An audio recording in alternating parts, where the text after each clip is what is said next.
नमस्कार मित्रांनो, आज आपण आता प्रॅक्टिस सेट नंबर 2.5 च्या आधी nature of roots of quadratic equation म्हणजे वर्ग समीकरणांच्या मुळांचे स्वरूप बघा.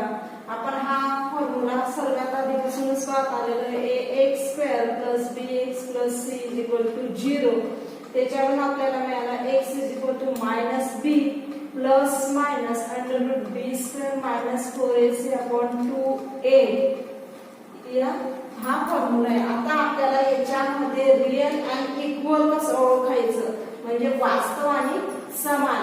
बघा b² - 4ac 0. या समीकरणामध्ये b² - 4ac ची किंमत जर 0 मिळाली असेल तर ते रूट्स रियल आणि इक्वल असतात म्हणजे वास्तव आणि समान असतात. याच्यामध्ये किमती टाकल्यानंतर त्याची किंमत किती हवी आपल्याला 0. तर ती रियल आणि इक्वल म्हणजे वास्तव आणि समान असतात. बघा याला डेल्टा सुद्धा असे म्हणत असतात. b² - 4ac याला डिस्क्रिप्शन म्हणजे डेल्टाने ते दाखवलं जातं. विवेचकाच्या किमती काढा. मराठीत शब्द आहे विवेचकाच्या किमती काढा आणि ते डेल्टाने दाखवलं जातं. डेल्टा बघा असं डेल्टा हा सिंबल तुम्हाला आलेला आहे डेल्टा किंवा त्यालाच विवेचक मराठीत विवेचक किंवा विवेचकाच्या किमती काढा. त्याच्यामध्ये दुसरं दिलं आपल्याला b² - 4ac ग्रेटर दॅन 0 आणि म्हणजेच काय पॉझिटिव्ह नंबर. जर 0 पेक्षा मोठी संख्या आपल्याला मिळत असेल 0 पेक्षा मोठी संख्या आपल्याला मिळत असेल b² - 4ac ची किंमत 0 पेक्षा मोठी म्हणजेच धन बरोबर. ऋण असेल तर ती नक्कीच 0 पेक्षा लहान होऊन जाईल. ते रियल आणि अनइक्वल असेल म्हणजे वास्तव आणि असमान असेल. हे तीन जर रूल्स तुम्हाला समजले तर पुढचा पूर्ण प्रॅक्टिस तुम्हाला समजणार आहे. b² - 4ac लेस दॅन 0 म्हणजेच निगेटिव्ह नंबर. b² - 4ac ची किंमत जर -20 -15 ज्या मायनस साइन मध्ये येत असेल ती नॉट रियल म्हणजेच वास्तव नाही. त्या संख्या वास्तव नाही. मग आपल्याला वर्ग समीकरणाचे मुळांचे स्वरूप रियल आहे का रियल आणि इक्वल आहे का रियल आणि अनइक्वल आहे का रियल नॉट रियल आहे म्हणजे वास्तव व समान वास्तव व समान व वास्तव नाही अशा प्रकारे ओळखायचंय. मग ते कशावर ओळखणार आहे ज्यावेळेस b² - 4ac या डिस्क्रिप्शनची म्हणजेच विवेचकाची किंमत 0 येणार असेल तर ते रियल आणि इक्वल म्हणजे समान वास्तव आणि समान. जर b² - 4ac ची किंमत ग्रेटर दॅन 0 म्हणजे धन नंबर मिळत असेल तर रियल आणि अनइक्वल म्हणजे वास्तव आणि असमान. आणि b² - 4ac लेस दॅन 0 म्हणजे निगेटिव्ह मिळत असेल तर नॉट रियल म्हणजे वास्तव नाही असं आपण त्याच्यावरून ओळखणार आहोत. बघा आता आपण पुढचा टॉपिक पाहणार आहे the relation between of the quadratic equation. आता त्याच्यातला संबंध रूट्स आणि क्वाड्रॅटिक इक्वेशन मधला काय संबंध आहे बघा. आपण हे आधीच पाहिलं होतं. या फॉर्म्युल्यावरून आपल्याला अल्फा आणि बीटा दोन आपण नेहमी त्यांचे व्हॅल्यू लिहित असतो. 2 मुळे लिहित असतो रूट्स लिहित असतो. Alpha -b plus √b² - 4ac/2a and beta -b minus √b² - 4ac/2a. बघा अल्फा प्लस बीटा अल्फा आणि बीटाचे ऍडिशन केले तर हे आपण घेतलं याच्यात प्लस साइन आणि नंतर इकडचं उचलले बरोबर. आता बघा प्लस मायनस हे डायरेक्ट कॅन्सल झाले. हे b² - 4ac आणि b² - 4ac तुमचं कॅन्सल होतं. हा b आणि हा b आला addition -2b upon 2a and 2a झालं. हा 2 कॅन्सल b अपॉन a तर अल्फा प्लस बीटा किती आलं तुमचं b -b upon a. Alpha plus beta आलं -b अपॉन a मिळाले तुम्हाला म्हणजे अल्फा प्लस बीटाची व्हॅल्यू -b अपॉन a मिळणार आहे. तुम्हाला हे एवढं करण्याची गरज नाही फक्त हेच लक्षात ठेवायचंय. अल्फा प्लस बीटा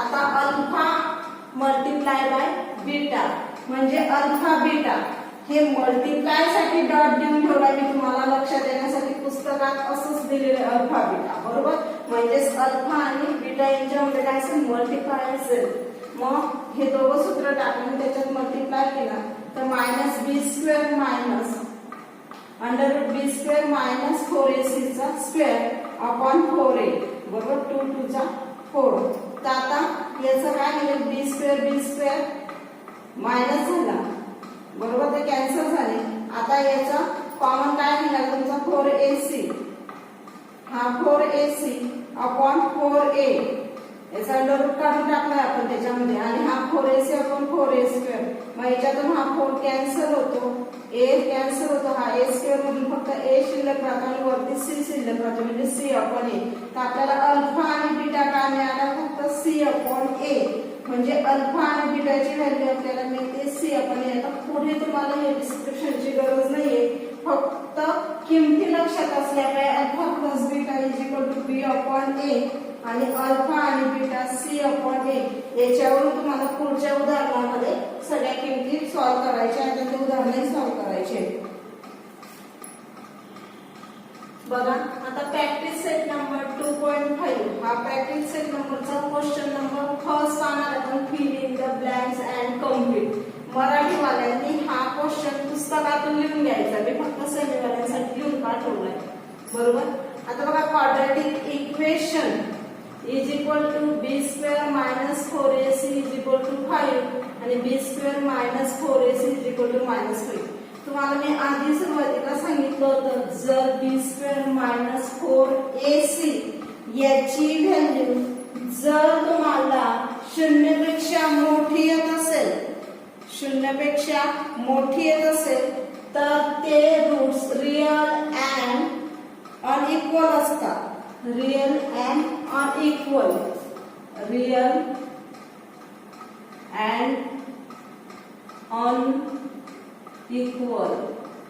म्हणजेच वास्तव व असमान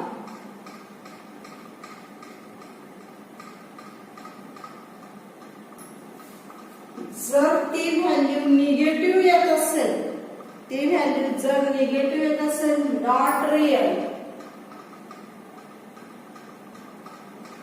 म्हणजेच वास्तव नाही आणि जर ती व्हॅल्यू 0 येईल तर तुम्ही काय लिहाल रिअल अँड इक्वल म्हणजे वास्तव आणि समान बरोबर एवढा सोपा क्वेश्चन दिलेला आहे फक्त त्याच्यात तुम्हाला काय ओळखायचे ते रूट्स ओळखायचे होते आता दुसरा दिलाय सम ऑफ द रूट्स -7 दिलाय आणि प्रोडक्ट्स ऑफ द रूट 5 दिलेला आहे बघा सम ऑफ द रूट्स म्हणजे काय अल्फा प्लस बीटा काय दिलेला आहे -7 आणि प्रोडक्ट म्हणजे अल्फा आणि बीटा यांचा गुणाकार काय दिला 5 आता तुम्हाला लक्षात घ्या त्या ax² plus bx plus c is equal to 0 या समीकरणाशी त्याची तुम्हाला तुलना करावी लागणार आहे आणि ज्यावेळेस तुम्ही या समीकरणाशी तुलना कराल त्यावेळेस तुम्हाला त्याचं इक्वेशन मिळून जाणार आहे आता ज्यावेळेस तुम्ही याच्याशी तुलना कराल त्यावेळेस तुम्हाला मिळणार आहे आता ax² म्हणजेच काय करतो आपण तेव्हा a मधून a ने डिव्हाइड करून टाकत असतो मग आपल्याला ते समीकरण मिळालेलं होतं x²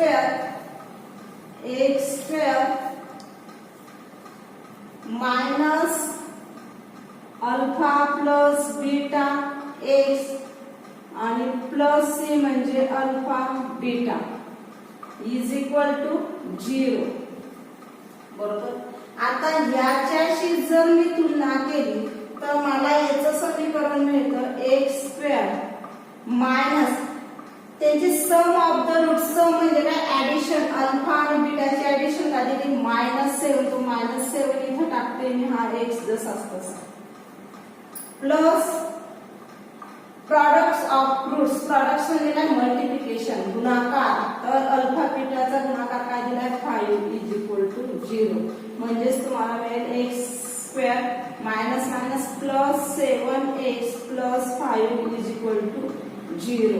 हे तुम्हाला सोडून फक्त इथे एवढंच लिहायचंय, plus 7x plus 5 is equal to 0. बघा किती सोपं आहे. त्यांचे ऍडिशन म्हटले म्हणजे 7 x y चल परत आपण घेणार आहे. त्यांचा प्रॉडक्ट म्हटला म्हणजे c म्हणजे 5 इज इक्वल टू 0. बरोबर. आता तिसरं एक्झाम्पल दिले, त्याच्यात अल्फा आणि बीटाची रूट्स दिली, तुम्हाला क्वाड्रॅटिक इक्वेशन फाइंड करायला सांगितलेले. 2x² - 4x - 3 is equal to 0. 2x² - 4x - 3 is equal to 0. आता याचं तुम्हाला क्वाड्रॅटिक इक्वेशन फाइंड करायचंय. अल्फा प्लस बीटा आणि अल्फा आणि बीटा फाइंड करायचे. बघा आता हे तुमचं क्वाड्रॅटिक इक्वेशन घेणार आहे आपण. याचं इथं तिसऱ्यासाठी काय दिलंय, 2x² - 4x - 3 is equal to 0. याला 2 ने डिवाइड करून घेऊ. 2x² 2 - 4x - 2 - 3 upon 2 is equal to 0 upon 2. बघा हा 2 कॅन्सल होतो. 2 1 जा 2 2 2 जा 4. इथं काय शिल्लक राहतो, -2x म्हणजे x² - 2x - 3 upon 2 is equal to 0. 0 ने 0 ला जर कुठल्याही संख्येने भागलं तर उत्तर 0 येतं म्हणून 0. आता अल्फा आणि बीटा याचं कंपॅरिझन जर याच्याशी केलं, कंपेअरिंग केलं तर आपल्याला अल्फा प्लस बीटा काय मिळेल, 2x - 2x आणि अल्फा गुणिला बीटा काय मिळेल, -3 अपॉन 2 -3 अपॉन 2. किती सोपं होतं. आता बघा इथं 2 आपण हा x जो x असतो तो आपण लिहित नसतो, म्हणून नुसता फक्त इथं काय लिहिणार, अल्फा बीटाची व्हॅल्यू आपण फक्त 2 लिहिणार आहे. बस काय लिहिणार आहे, 2. म्हणजेच अल्फा प्लस बीटा काय आले 2 आणि अल्फा गुणिला बीटाची व्हॅल्यू काय आली -3 अपॉन 2. बघा किती सोपं होतं. हे तुम्हाला दिलेलं असेल रूट्स आणि त्याच्यावरून तुम्हाला इक्वेशन बनवायला सांगितले असेल किंवा इक्वेशन दिलं असेल तर त्याच्यावर अल्फा बीटा आणि अल्फा गुणिला बीटाची किमती काढायला सांगितले असतील. ते आता हे सगळं या उदाहरणात आपण शिकणार आहोत. बघा आता प्रॅक्टिस सेटचा क्वेश्चन नंबर 2 पाहणार आहे. Find the values of discriminant for the following quadratic equation. तर पुढील इक्वेशन वरून तुम्हाला विवेचकाची किंमत काढायची आहे.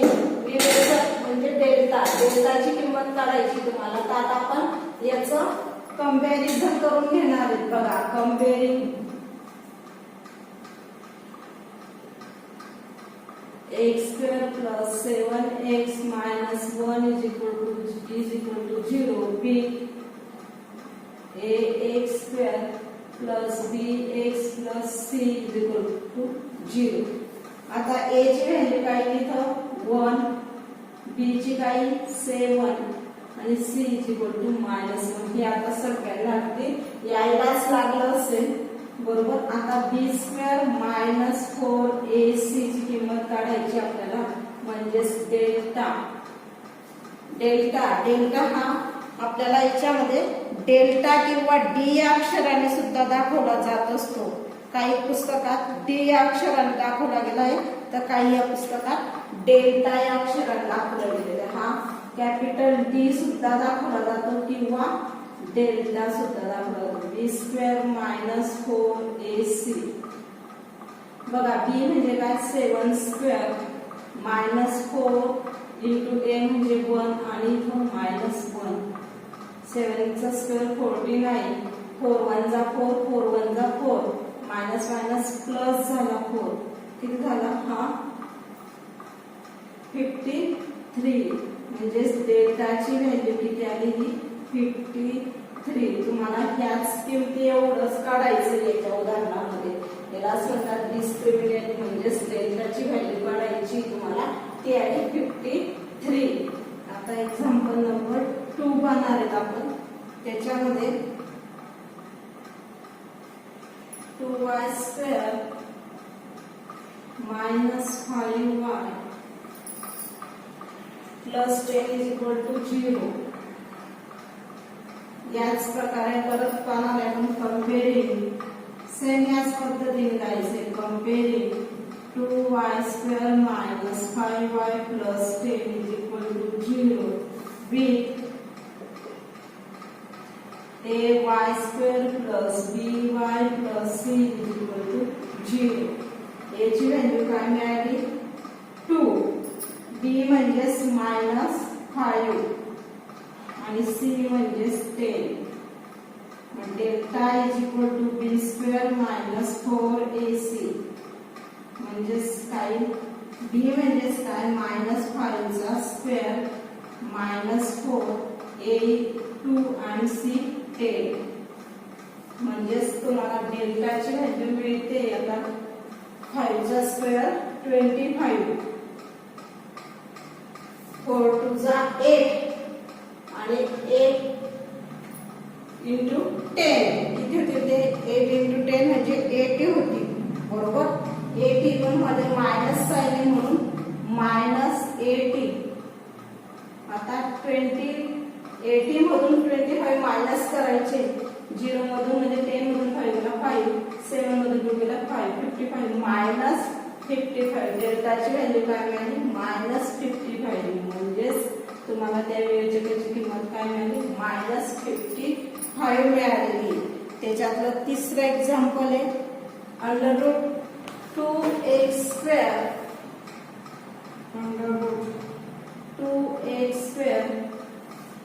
plus 4x plus 2 √2 is equal to 0. आता परत त्याची तुलना तुम्हाला करायची आहे comparing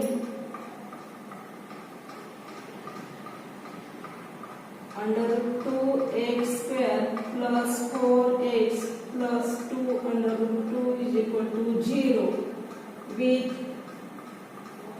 ax² plus bx plus c is equal to 0. a ची व्हॅल्यू काय √2, b 4 and c is equal to 2 √2. मग डेल्टा फाइंड करताना delta is equal to b² minus 4ac. b काय आहे 4 चा स्क्वेअर -4 √2 into √2 into √2. बघा 4 चा स्क्वेअर किती येईल 16. आता याचं काय 4 2 जा हा -8 आणि √2 आणि √2 चा 4 चा वर्गमूळ काय निघेल स्क्वेअर काय निघेल 4 कसं स्क्वेअर आहे 2 चा म्हणून हा 2. मग 16 - 16 इज इक्वल टू 0. डेल्टाची व्हॅल्यू काय आहे 0. हा √2 into √2 इज इक्वल टू √4. 4 कसला स्क्वेअर आहे 2 चा म्हणून हा 2 आलेला आहे. म्हणजेच 8 2 जा 16, 16 - 16 किती आलं 0. अशा ह्या तुम्हाला याच्या विवेचकाच्या किमती मिळून गेलेल्या आहे. हा क्वेश्चन मराठीवर आणि मराठीच्या पुस्तकातून बघून घ्यायचा आहे आणि अशा प्रकारे हा अतिशय सोपा आहे समजून घ्यायचा. बघा प्रॅक्टिस सेट नंबर 2.3 त्याच्यातला क्वेश्चन नंबर 2 आणि 3 सेम आहे.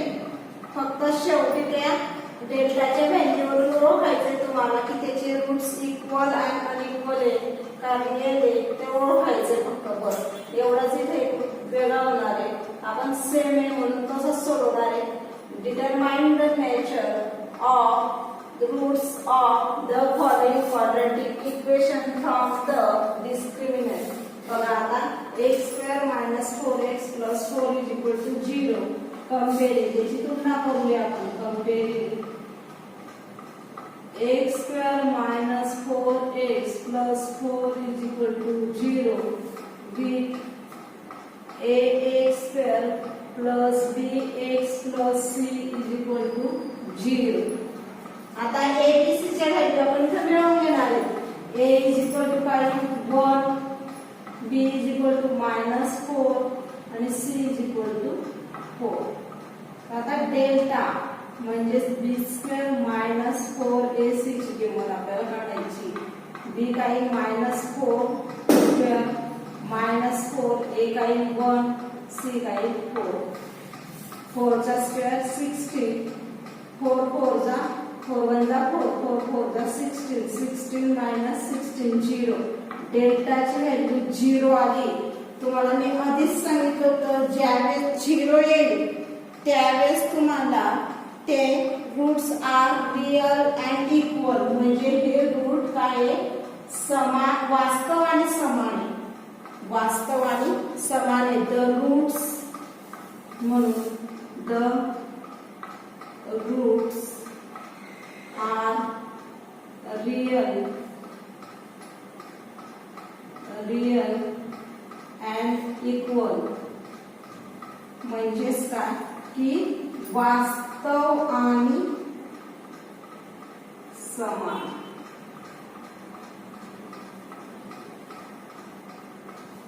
वास्तव आणि समान. तर मराठीवाल्यांनी ते पूर्ण वाक्यात लिहायचं आहे. त्यांचा क्वेश्चन, मराठीतला क्वेश्चन जसा असेल तसं पूर्ण वाक्यात लिहायचंय की या वर्ग समीकरणाची मुळे वास्तव आणि समान आहे. वाटलंच मी लिहून दाखवते. या वर्ग समीकरणाची मुळे, वर्ग समीकरणाची मुळे वास्तव आणि समान आहेत. वास्तव आणि समान आहे. बघा दुसऱ्या आणि तिसऱ्या प्रश्नामध्ये काहीच फरक नाही. इथपर्यंत दुसऱ्यामध्ये आपल्याला किमती काढायची होते आणि तिसऱ्यामध्ये फक्त विचारलंय की त्याचे रूट्स कसे, roots are real and equal. ते फक्त या डेल्टाच्या व्हॅल्यूवरून ठरणार आहे. बरोबर, रियल आणि इक्वल, रियल अँड अनइक्वल किंवा नॉट रियल असं ते ठरणार आहे. आता दुसरं उदाहरण पाहणार आहे आपण. त्याच्यातलं बघा, त्याच्यात दुसरं एक्झाम्पल आहे 2y² - 7y + 2 = 0. आता कंपेरिंग 2y² - 7y + 2 = 0 विथ कशासोबत करा, ay² +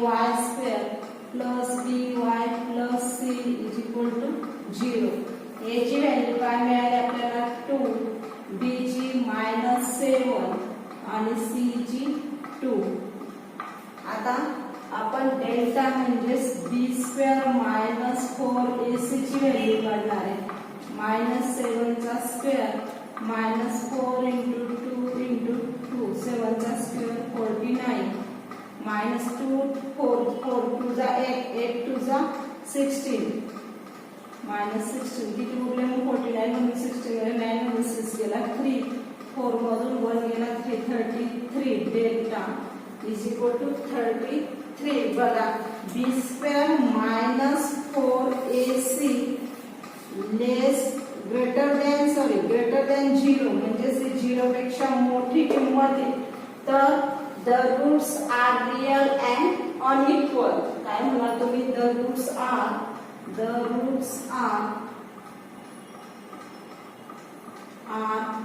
रियल अँड अनइक्वल. म्हणजेच या वर्ग समीकरणाची मुळे, या वर्ग समीकरणाची मुळे वास्तव व असमान आहे.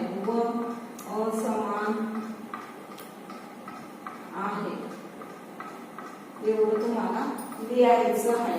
किती सोपं आहे. फक्त काय आहे की डेल्टाची व्हॅल्यू जर 0 आली तर रियल आणि इक्वल, ती 0 पेक्षा मोठी आली तर रियल आणि इक्वल, आणि ती 0 पेक्षा लहान म्हणजे मायनस मध्ये आली, ऋण मध्ये आली तर नॉट रियल असं तुम्हाला लिहायचं आहे. आता एक्झाम्पल नंबर 3 पाहणार आहे आपण. त्याचप्रमाणे पाहणार आहे कंपेरिंग m² + 2m + 9 = 0 विथ कशासोबत, m सह गुणित दिलाय am² + bm + c = 0.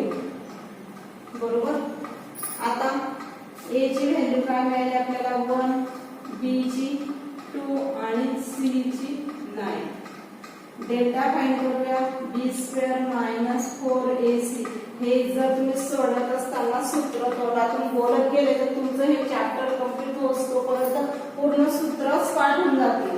Delta is equal to बी म्हणजे 2 चा स्क्वेअर मायनस 4 इंटू 1 इंटू 9 2 चा स्क्वेअर 4 1 जा 4 9 जा 36 मायनस 36 मधून 4 गेले मायनस 32.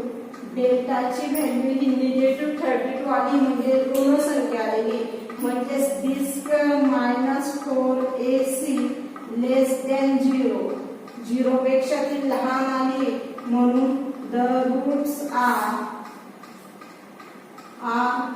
Not real. वास्तव नाही. या वर्ग समीकरणाची मुळे वास्तव नाही. या वर्ग समीकरणाची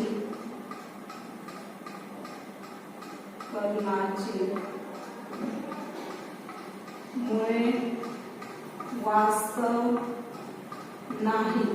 किती सोपं आहे हे. फक्त तुम्हाला ह्याच एका याच्यावरून बी वर्ग वजा 4ac ची किंमत 0 मिळाली तर रिअल आणि वास्तव, 0 पेक्षा मोठी मिळाली तर रिअल अँड अनइक्वल. बरोबर. Real and equal, real and unequal. आणि जर ती निगेटिव्ह साईन म्हणजेच मायनस मध्ये मिळाली 0 पेक्षा लहान मिळाली तर नॉट रिअल एवढंच तुम्हाला त्याच्यातून ओळखायचं आहे. इथे आपला क्वेश्चन नंबर 3 हा कम्प्लीट झाला आहे.